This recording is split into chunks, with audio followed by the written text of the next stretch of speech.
তোমরা জানো বাংলায় যেমন সমুচ্চারিত ভিন্নার্থক শব্দ রয়েছে, অর্থাৎ একই উচ্চারণ কিন্তু অর্থ আলাদা, ঠিক তেমনি ইংরেজিতেও কিন্তু একই রকম ভাবে রয়েছে, যে প্রোনাউন্সিয়েশন এক কিন্তু অর্থটা আলাদা।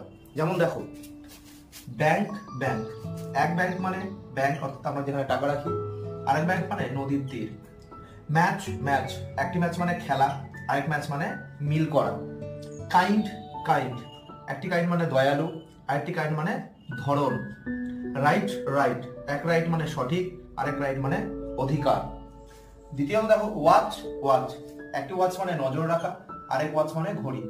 ঠিক তেমনি ফাইন ফাইন, একটি ফাইন মানে সুন্দর, আরেকটি ফাইন মানে জরিমানা। ডেট ডেট, একটি ডেট মানে তারিখ, আরেকটি ডেট মানে খেজুর। বুক বুক, একটি বুক মানে বই, আরেকটি বুক মানে কিন্তু টিকিট কাটা। তাহলে দেখলে এইভাবে কিন্তু আমরা সমচ্চায়িত ভিন্নার্থক শব্দ ইংরেজিতেও পেয়ে থাকি।